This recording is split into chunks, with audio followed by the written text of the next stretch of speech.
Bueno, buenos días a todos, mucho gusto de estar acá con ustedes, les agradezco su presencia, su tenacidad porque siguen aquí viendo todas las ponencias, esta ya es la última, me ha tocado hablar sobre astrología horaria. Gracias.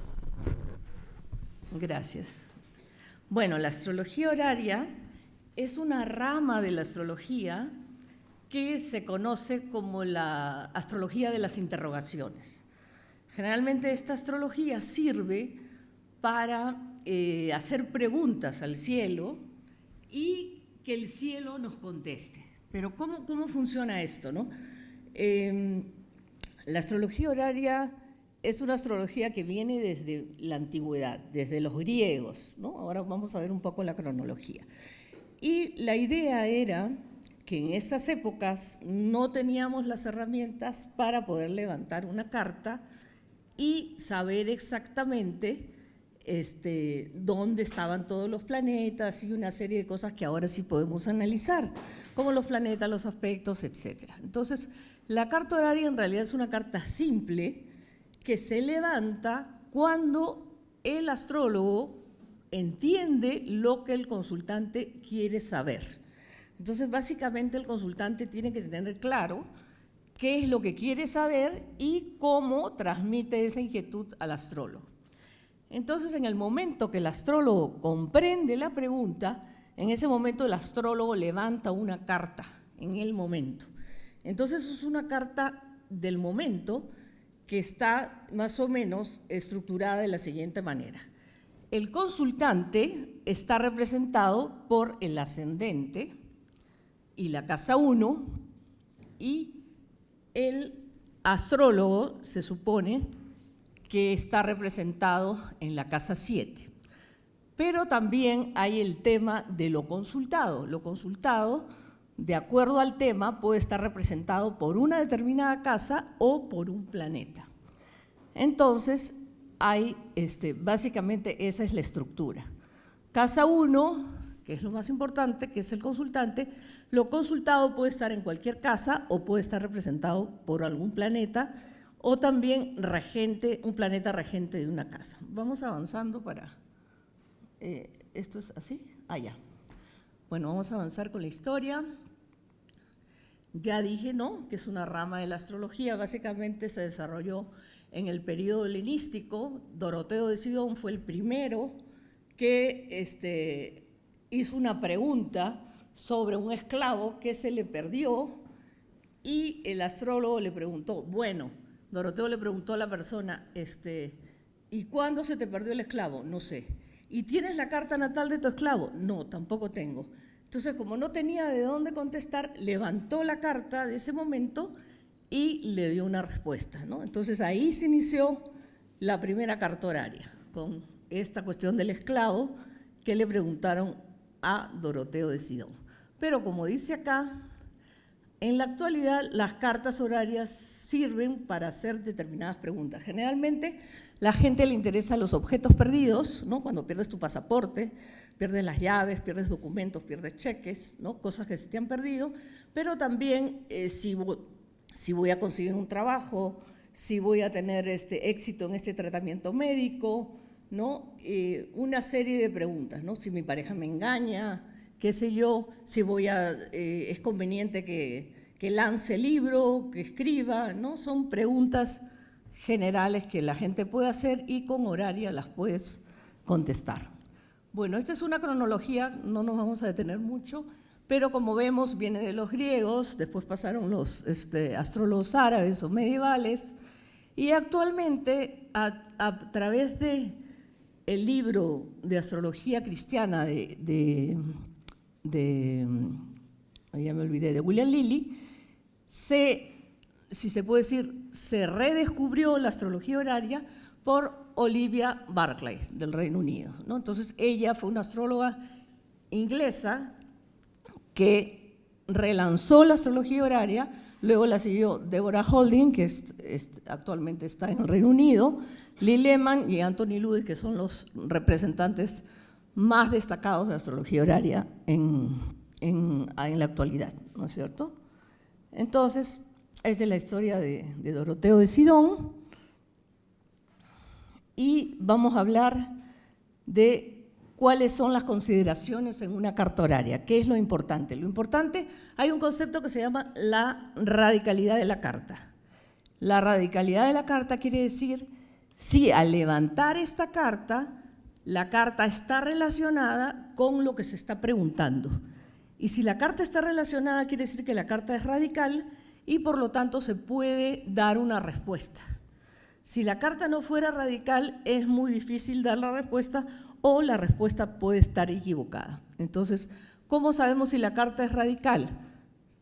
Si el regente de la hora del ascendente, al levantar la carta, tiene analogía, ya sea que es el mismo planeta que el ascendente, o que está en la misma triplicidad que el ascendente, o tiene la misma cualidad elemental que el ascendente, entonces hay radicalidad, ¿no? Otra observación es que el regente del ascendente describe la situación o describe algo que tiene que ver con la pregunta o describe al consultante, ¿no? Y hay otros dos elementos, ¿no? que son que el regente del ascendente no esté combusto, quiere decir que no esté quemado por el sol, que es no puedo decir que es dignidad, pero es un accidente que cuando el planeta está muy cerca al sol, en astrología horaria se dice que está quemado. Y hay unos rangos, ¿no? que varían entre combusto, ¿no? y, bueno, Cassimi, varios niveles de combustión, ¿no? Son diferentes grados, pero es mucho detalle para hablarlo ahora. Pero el tema es que el regente del ascendente no debe estar combusto y luego que la luna no esté por cambiar de un signo a otro, porque la luna es un significador muy importante en la astrología horaria. Entonces, si la luna cambia de signo, entonces la situación puede cambiar, entonces tampoco es la carta buena para ser contestada. Entonces, aparte de eso, hay las objeciones, o sea, que cuando no es conveniente contestar una carta, ¿no? Sería la idea.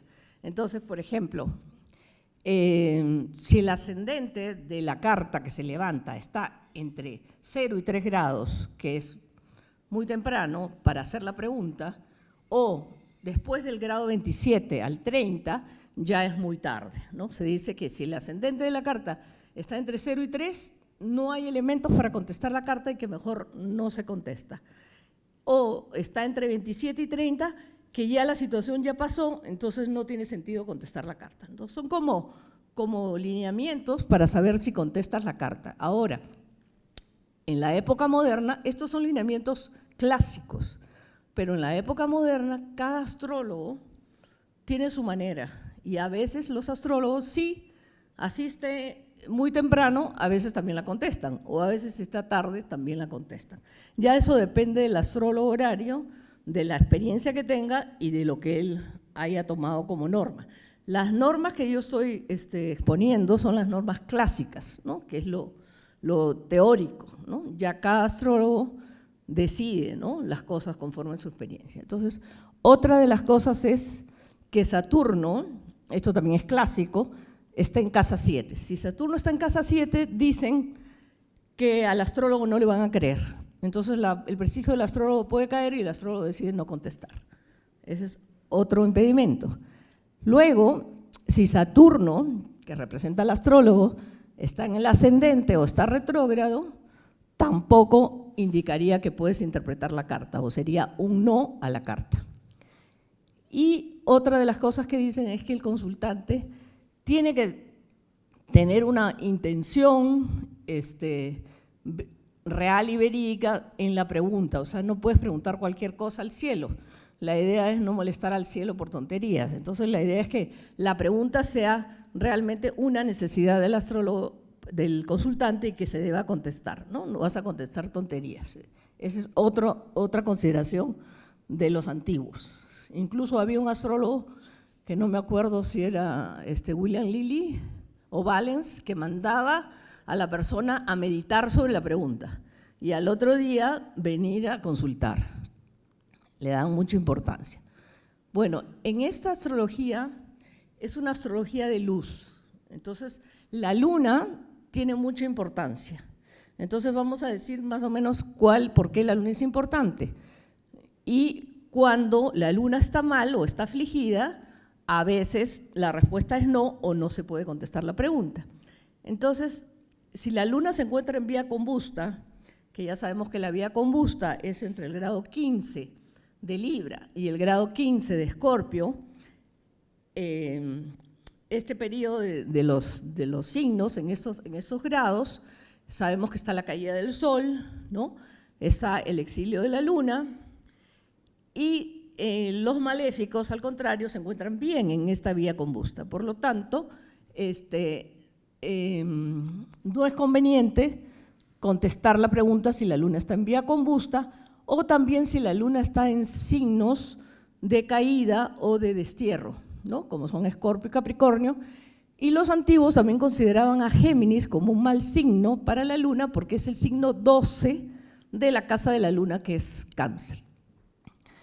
Esa es una parte. La otra parte sería si la luna está vacía de curso. Vacía de curso quiere decir que antes de cambiar de signo no va a hacer aspecto a ningún planeta, sobre todo aspectos ptolomeicos, porque los aspectos que consideramos en las cartas horarias son los aspectos clásicos. Y luego, si la luna está en conjunción con los nodos, tampoco se puede contestar, ¿no? O no conviene contestarla. Sobre todo con el nodo sur es no, porque el nodo sur tiene un significado de maléfico. En cambio, el nodo norte tiene un significado de benéfico. Entonces, vamos a hablar de los significadores. Los significadores son elementos que nos van a ayudar a interpretar la carta, ¿no?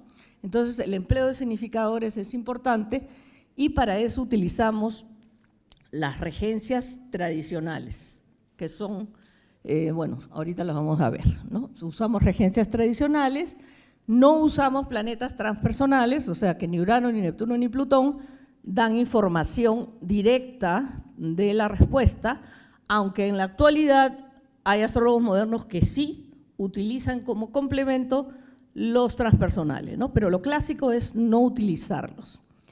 Luego hay que identificar cuál es el planeta que representa el asunto y determinar cuáles son los principales significadores, los secundarios, y que la luna siempre va a dar información o va a dar una respuesta. La luna actúa como un cosignificador. Estos conceptos los ha desarrollado Walter Anliker, que es un astrólogo suizo que vive en México, ¿no? Él tiene esta división de significadores por primarios y secundarios. Entonces, los significadores primarios es primero el consultante, que es la persona que realiza la pregunta, y lo otro también que es un significador es la materia de lo consultado, qué está preguntando, ¿no? Entonces, el consultante está representado por el ascendente, que es un signo, y lógicamente el planeta regente de ese signo es el consultante. La casa que domina lo preguntado, que varía de acuerdo al tema de la pregunta, es también un significador. Por lo tanto, el regente de esa casa, el planeta regente de la casa que significa lo consultado, también nos va a dar información. Y justamente la respuesta se da si entre el regente del consultante y el regente de lo consultado hay conexión. Esa es la forma como determinamos si hay conexión. Quiere decir si hay un aspecto positivo, ¿no? Favorable, un sextil, un trígono, aspectos aplicativos y sobre todo algún tipo de dignidades como son la recepción mutua, que es algo que se usa bastante en horario. Resumiendo, el planeta regente del ascendente de la carta es el primario y el planeta regente de lo consultado.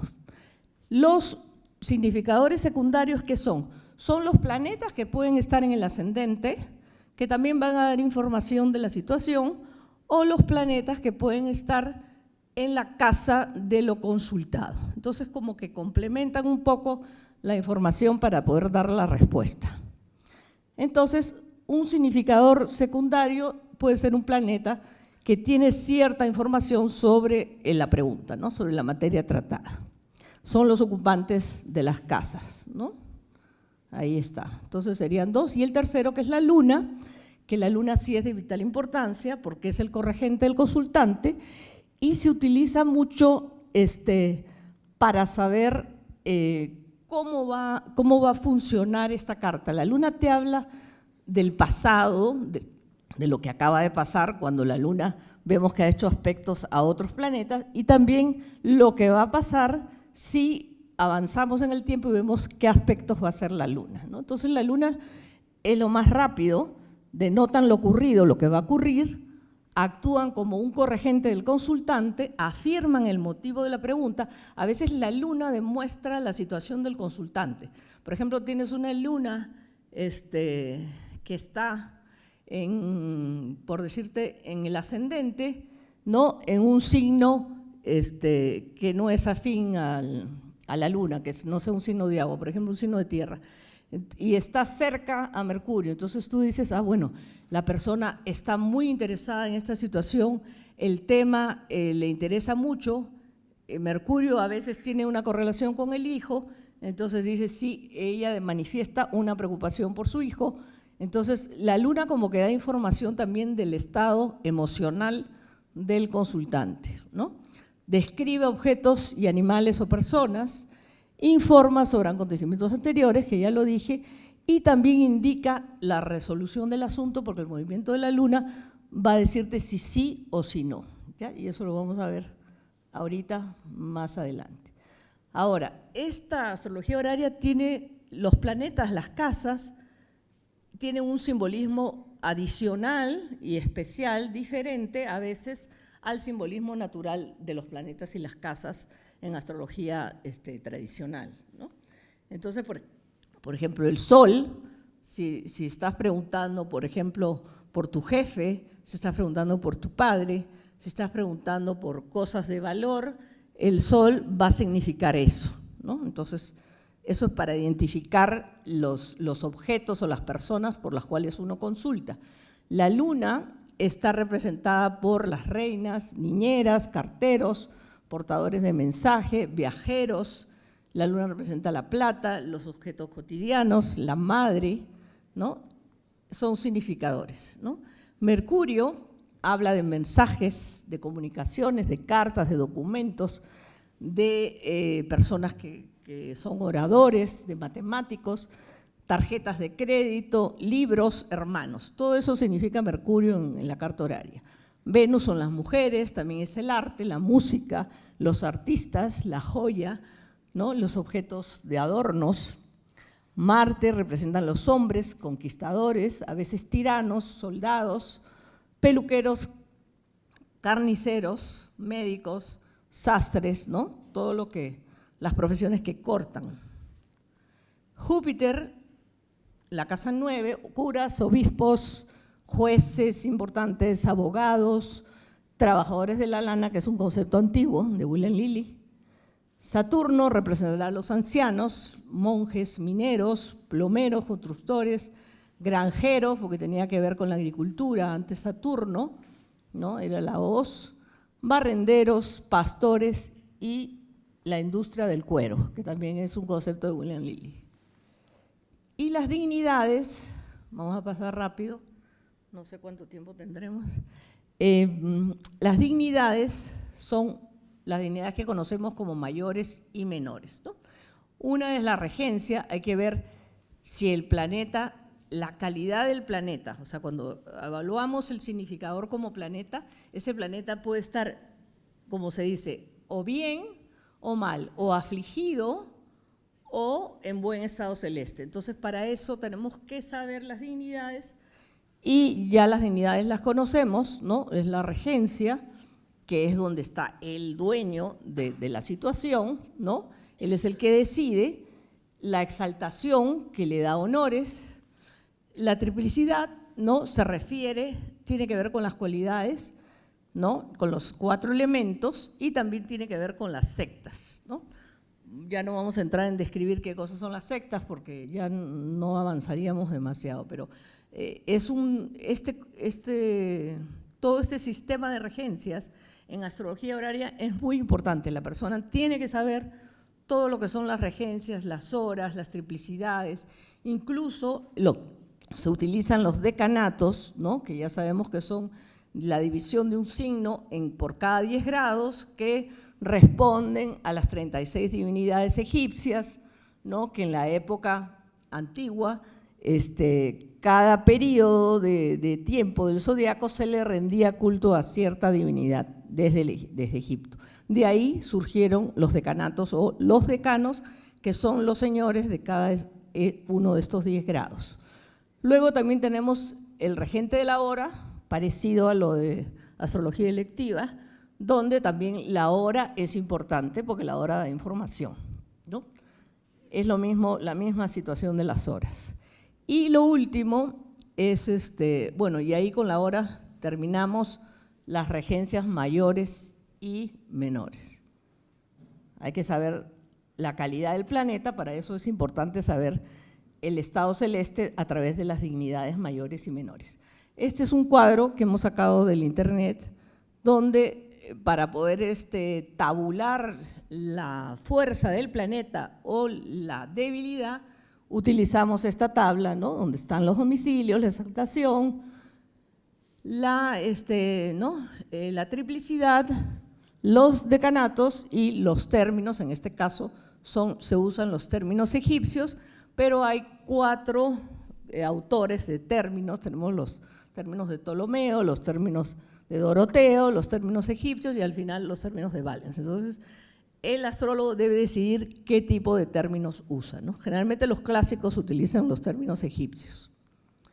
Y luego tenemos los significados de las casas. No voy a pasar por cada casa porque tampoco terminaríamos. Generalmente son las casas los mismos conceptos que tenemos en astrología tradicional, y también se utilizan casas derivadas. Pero lo que sí hay que mencionar es que las casas tienen una fuerza. Tienen una fuerza y una debilidad. Las casas angulares son las más fuertes, por lo tanto, si un significador se encuentra en una casa angular, quiere decir que la respuesta va a ser positiva porque está fuerte, ¿no? Y las casas angulares tienen una valoración, ¿no? Que va desde, claro, la primera, el ascendente, la casa 1, después viene la casa 10, luego el descendente y el final la casa 4. Y luego las casas sucedentes son casas que tienen una fuerza mediana, no que no tienen fuerza, pero la fuerza no es tan importante, es una fuerza mediana. Y las casas cadentes sí son casas de debilidad. Entonces, de acuerdo a la posición de los significadores en las casas, se podrá también analizar la respuesta, ¿no? Entonces, como vemos, para dar una respuesta, tenemos muchas variables que analizar, ¿no? Las dignidades, las casas, el planeta, el estado celeste, ¿no? Y sobre todo el movimiento de la luna. Los aspectos, también los aspectos, solamente se utilizan aspectos ptolomeicos, ¿no?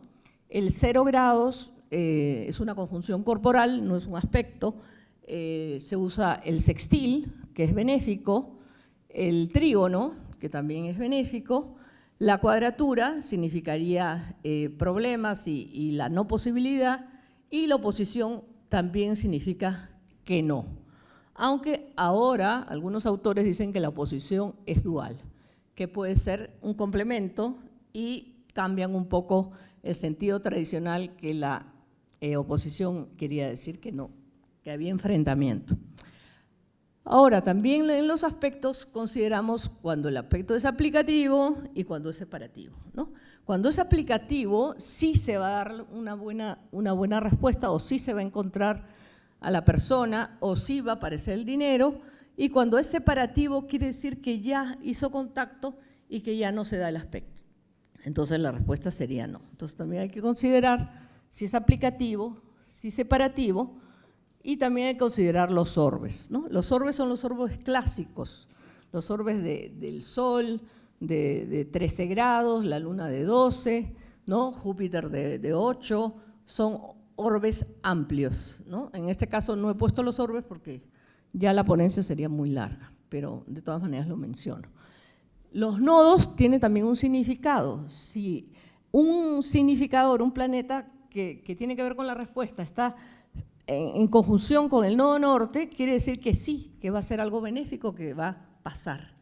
Y en el caso que estuviera en conjunción con el nodo sur, es todo lo contrario, porque el nodo sur se considera maléfico y habla de peligro, habla de crisis. Por ejemplo, en objetos perdidos, cuando preguntan, se me perdió mi tortuga, y la tortuga está representada por el regente de la casa 6, que es la casa de las mascotas, y ese regente se encuentra en casa 12, en conjunción con el nodo sur, quiere decir que la mascota o está a punto de fallecer o se ha perdido, ¿no? Entonces son indicaciones de cómo se encuentran los significadores de la pregunta.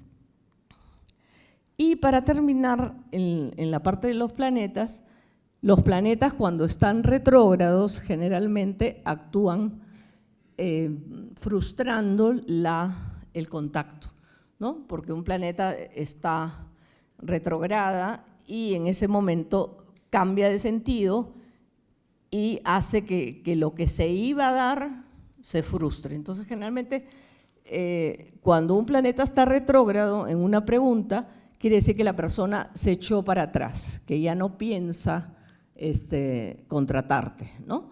O que el enamorado ya no quiere regresar, ¿no? Son cosas como que dicen que no, ¿no? O que la persona cambia de opinión. O que también, si es un objeto perdido, puede ser al revés, que se puede encontrar el objeto perdido en el lugar donde estaba antes. Entonces, son como pequeñas anotaciones sobre planetas retrógrados. Ahora, los usos en general, ¿no? Por ejemplo, si la persona pregunta sobre sus proyectos, nosotros tenemos que ver como significador lo que está en la casa quinta, ¿no? Que es la casa de los proyectos, ¿no? De las cosas nuevas, significadores, los que están ahí, ¿no? Si hay retrógrados en este tipo de pregunta, conviene que no se lleve a cabo el proyecto. Si hablas de tu trabajo, yo voy a conseguir el trabajo, me van a contratar, hay que ver la casa 10. La casa 10 representa el trabajo de la persona, ver sus significadores. Efectivamente, si hay un retrógrado, no lo van a contratar. En cambio, si está Júpiter en conjunción con el nodo norte, pues sí, ¿no? Le va a ir muy bien. Y así, cada tipo de consulta tiene que ver con una casa. Por ejemplo, si hablan de un viaje, para viajar hay dos significadores. El principal es la casa 7, que es el lugar donde tú vas a viajar. Tú estás en la casa 1 y viajas al frente en la casa 7. Pero la casa 9 te va a dar información complementaria sobre el medio de transporte que vas a utilizar para el viaje o las condiciones del país donde vas a llegar, ¿no? Pero viajes se ven en casa 7. Y la compra y venta de casas, como es un contrato, por un lado tiene que ver con la casa 7, que es la casa de los contratos, de ver quién compra, quién vende. El precio del inmueble se ve en la casa 10, porque es algo público, y finalmente el inmueble, el estado físico del inmueble se ve en la casa 4, ¿no? Por ejemplo, hubo un ejemplo que ibas a comprar un inmueble y en la casa 4 estaba Escorpio, ¿no? Entonces se averiguó después que tenía problemas el inmueble con las cañerías. O sea, si hay información, ¿no? Adicional de acuerdo al estado y el signo del inmueble. Y luego también en la casa quinta se ve ya el dinero producto de la venta de la propiedad. Entonces son algunos usos de horaria y algunos ejemplos de las casas que se tienen que ver para poder contestar la respuesta. Y hay una rama de la astrología horaria que se usa mucho y que está muy desarrollada, que es la de objetos perdidos, ¿no? Cabe mencionar que nosotros éramos 3 ponentes y por problemas pues, de transporte y esas cosas y situaciones personales, tenemos una colega que vive en Venezuela, no le entregaron su pasaporte. Pero somos 3 personas que hemos hecho la ponencia, Elizabeth Pineda, que no está, que es de Venezuela, y Lina Montoya. Y Lina Montoya de Colombia, que es profesora con nosotros, estaba especializándose en objetos perdidos, ¿no? Entonces, esta es la parte que Lina nos ha enviado. Entonces, cuando hay un objeto perdido, de acuerdo a la casa, tienes que buscar el objeto, ¿no? Por ejemplo, si son tus propiedades, las vas a ver en la casa 2. La casa 2 es todo lo que es tuyo. Pero por casas derivadas, si son propiedades de otros, ves la casa 2 de la persona que se le ha perdido. Por ejemplo, en la casa 5 van a estar los objetos de propiedad del padre, porque el padre está en la casa 4 y sus propiedades están en la casa 5.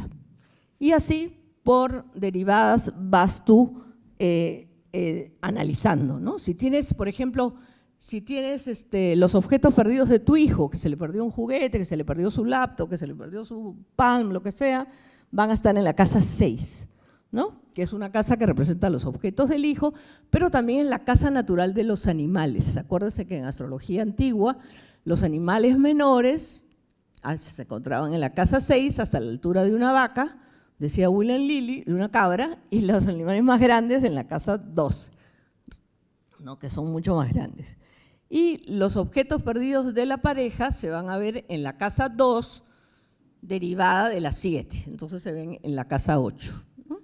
Son como analogías. Ahora, los planetas también tienen relación con el objeto que se ha perdido. Por ejemplo, si se te ha perdido algo importante, dinero, joyas, oro, lo vas a tener que ubicar donde está el sol, porque donde esté el sol, en esa casa, y el estado celeste del sol te van a indicar si vas a encontrar o no el objeto, ¿no? Si se te pierden cosas cotidianas, un cuchillo, qué sé yo, un colador, qué sé yo, ¿no? Algo que sea práctico dentro de lo cotidiano, vas a ver el estado de la luna, ¿no? ¿Dónde está la luna?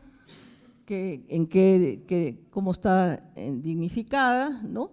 Y eso es lo que informa la luna. En el caso de Mercurio, que aquí nos hemos equivocado, vemos documentos, vemos cheques, vemos papeles, cosas que están en movimiento, ¿no? Puede ser un libro, puede ser un documento importante, un pasaporte, ¿no? Eso, Mercurio nos va a indicar ese tipo de bienes, ¿no? Si se me pierde un anillo, una alhaja, algo que yo uso como joya, como adorno, también tiene que ver con la ropa de cama. Venus tiene que ver con las cosas de confort, ¿no? Si se me pierden ese tipo de cosas o también ropa, Venus sería el significador. Y si se me pierden cuchillos, armas o cosas que agreden, sería Marte. Y si se me pierde, bueno, ya aquí habla de cosas antiguas, ¿no? Aves de corral, porque eso es astrología muy antigua, ropa de hombre, la seda, está representado por Júpiter. Y Saturno representa todas las cosas que capturan luz, las gafas de sol, las cortinas que tapan la luz, el paraguas que te protege la lluvia y algunos instrumentos de metal, de lata. Esos serían los significadores dentro de la especialidad de astrología de objetos perdidos. Y también las casas dentro de objetos perdidos, cada una tiene una ubicación. La casa 1 es la entrada a tu casa, entonces si el objeto, si el planeta significador está en la casa 1, quiere decir que está en el recibidor o en un sitio común. Si el objeto está en la casa 2 de la carta, quiere decir que donde guardas el dinero, donde están las cosas de valor, ahí puede estar el objeto perdido. También representa el dormitorio. En la casa 3 representa que el hermano sabe dónde está o que está en el escritorio, en un elemento móvil, que puede ser un carro, que puede ser un taxi, o donde guardas el carro, que es el garaje. En la casa 4 significa que está en tu cocina o que está en un lugar seguro dentro de tu casa. La casa 5 puede ser un lugar de distracción, que te fuiste al cine, que te fuiste a un bar, a una discoteca, o la habitación de tu hijo. La casa 6 hablaría de algo que está guardado en un closet, en un cajón, en un armario, ¿no? O también puede ser el bolsillo de la ropa de alguna casaca, por ejemplo, las llaves. Las puedes haber dejado, si están en casa 6, el objeto, puedes haberla dejado dentro de una casaca, ¿no? Entonces el bolsillo, el cajón, o también la casa 6 puede ser el lugar donde tú trabajas, ¿no? Tu oficina.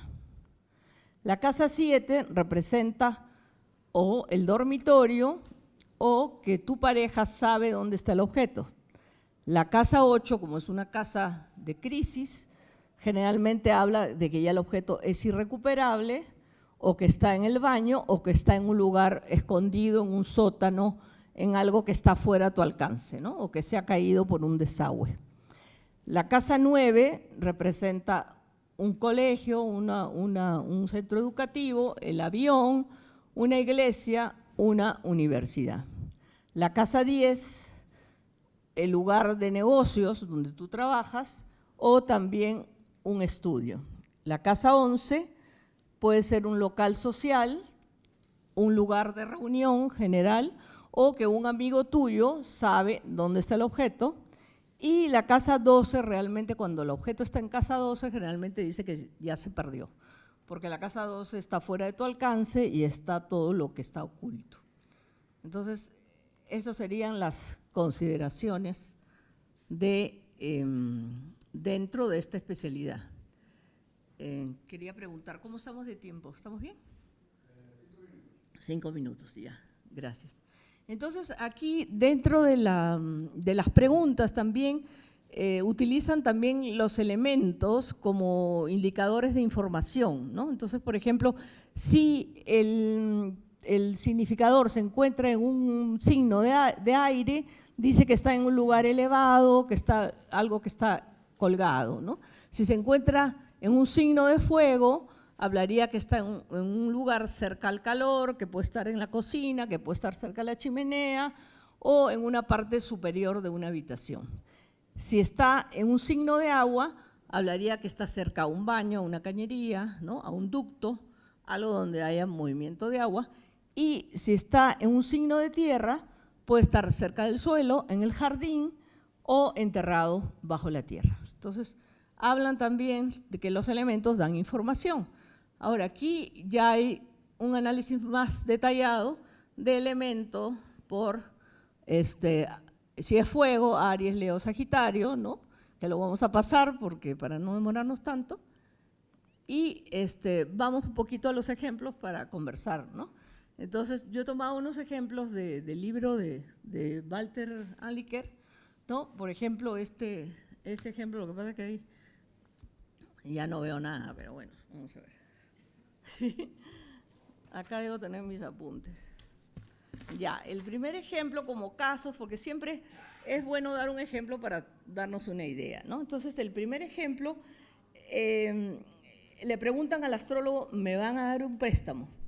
Entonces, lo primero que tenemos que ver es, la persona que pregunta es el ascendente y está representado por su regente. Entonces, el ascendente en la carta es Sagitario.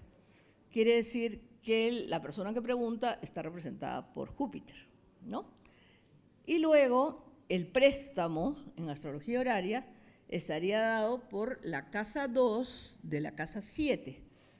Le va a prestar otro que está en la 7, que es el banquero o el socio o el que le va a prestar, y el dinero de ese préstamo va a estar en la casa siguiente, en la casa 2 de la 7, quiere decir que está en la 8.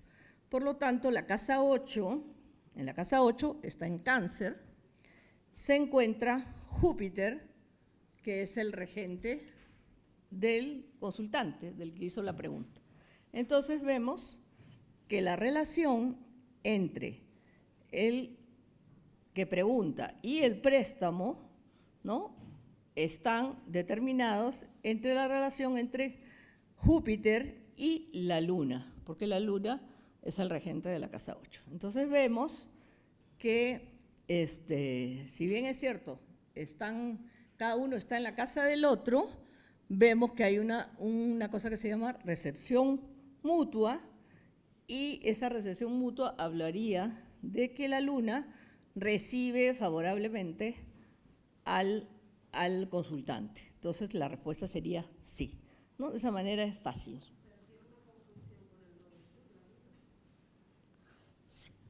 Sí, tiene una conjunción con el nodo sur, pero el aspecto de recepción mutua es mucho más fuerte para dar la respuesta. Y al final la respuesta fue que sí, ¿no? Todas estas cartas han tenido una corroboración, se supone, no son experiencias.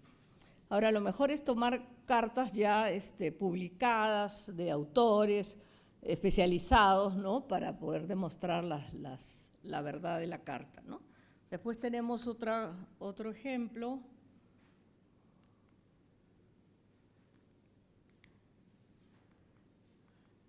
Que es el ejemplo de firmaré el contrato. Aquí hay una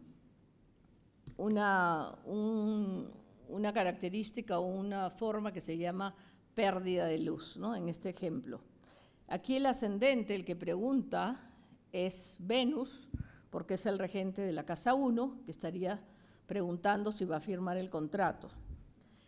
La persona con que va a firmar el contrato estaría al frente, en la casa 7, ¿no? Y la casa 7 es Escorpio, por lo tanto el regente, el que representa a la casa 7 va a ser Marte. Entonces tendríamos que ver si hay relación entre Venus y Marte para ver si efectivamente va a firmar el contrato. Entonces, a primera impresión, Venus y Marte están en un sextil aplicativo, pero si avanzamos la carta, lógicamente acá no tengo el cursor, van a ser sextil, pero cuando ambos cambiaron de signo. Marte, que estaba en Piscis, pasa a Aries, donde está bien, ¿no? Y Venus, que estaba en Acuario, pasa a Piscis, donde está exaltado. Entonces, ¿qué pasó? La persona, que es el que iba a contratar, cambió los términos del contrato, porque al cambiar de signo, como que tomó el control y cambió los términos, y la persona que iba a firmar ya no quiso aceptar esos términos. Entonces, finalmente, el contrato no se firmó. Bueno, y creo que con esto terminamos.